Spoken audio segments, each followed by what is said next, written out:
Hello, I'm Bernard Hickey from interest.co.nz and welcome to another in our series of double shot interviews. And today we're speaking with Doug Heffernan, the Chief Executive of Mighty River Power, after the first half results from Mighty River Power.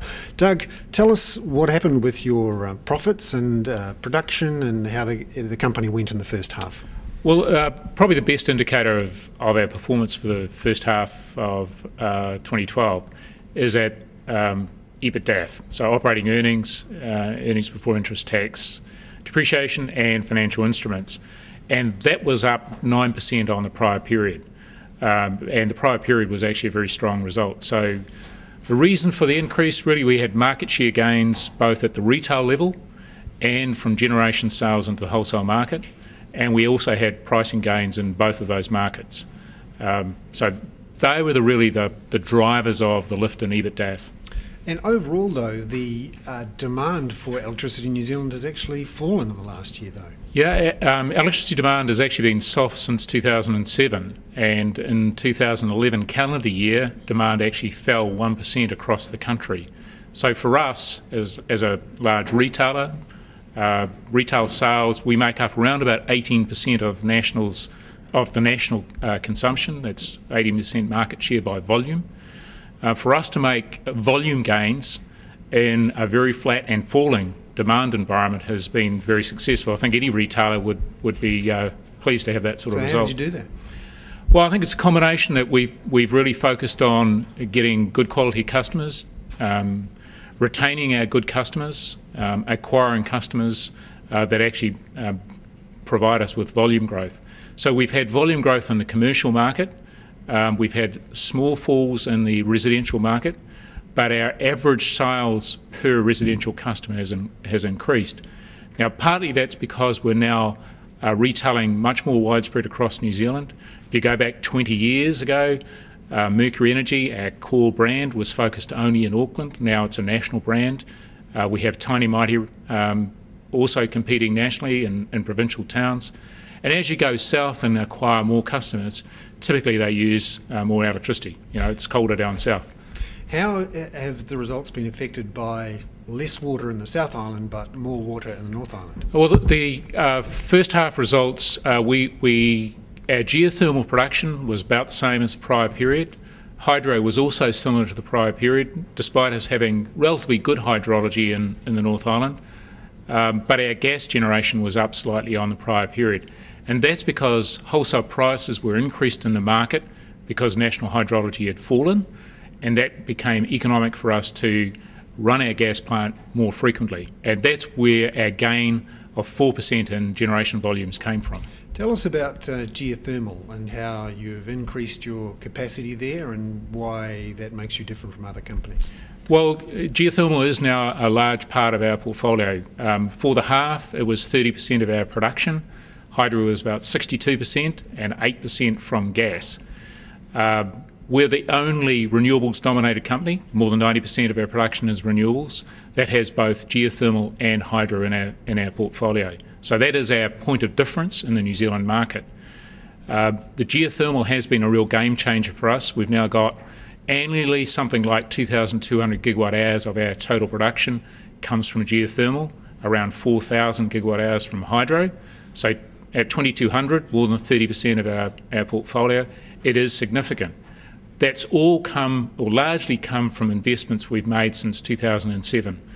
We built a large 100 megawatt geothermal project at Carwell, which at that time was the largest development anywhere in the world in geothermal in the decade.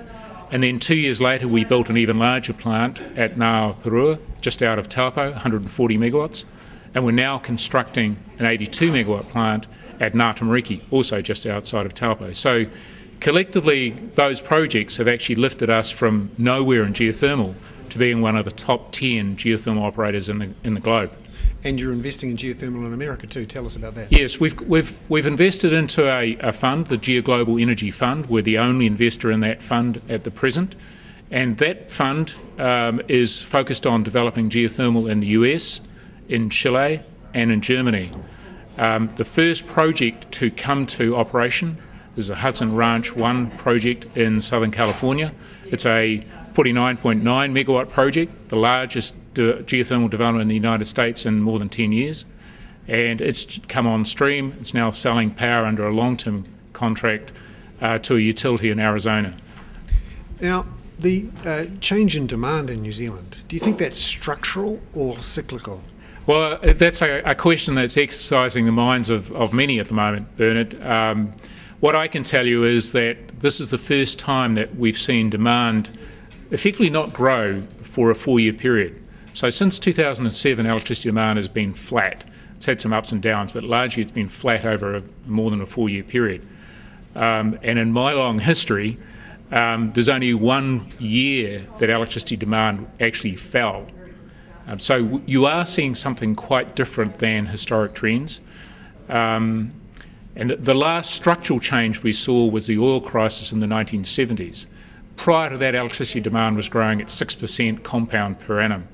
Since the 1970s, it's really been growing at something around 2% until 2007. Do you think, though, with all these extra gadgets that we have and flat screen TVs, that people are using more or using less, or what's Well, it is something that's exercising minds of people, including Transpower. Obviously, the national grid operator is interested to try and understand what might be happening in changing patterns, but it's too early to say.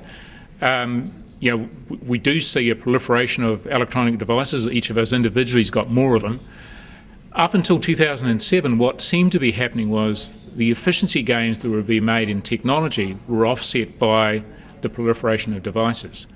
It may be now that we've become somewhat saturated in the number of devices we've got that there is something changing there. But probably what's more important for New Zealand is you haven't seen any significant industrial growth in the last decade. The industrial growth you're seeing is largely around Fonterra and the dairy industry more generally, not Fonterra, but the dairy industry more generally. But it's not a large new electricity demand. It does use energy, but it also tends to use either gas or, in one case, one of our investments, Turapaki Power Company, a geothermal project, is selling geothermal steam to provide the process heat for those factories. So you're seeing those sort of things going on at an underlying level. In the rest of the industrial space, we're not selling any more pulp and paper overseas. Probably we're selling less because Asian manufacturing is just so cheap. And because you're not getting any industrial growth, and historically industry demand for electricity is made up 40% of the national total. If you've got no growth out of that 40%, it's pretty hard to make headway. Excellent. Doug Heffernan there, the Chief Executive of Mighty River Power. Thank you very much, Doug. I'm Bernard Hickey from interest.co.nz.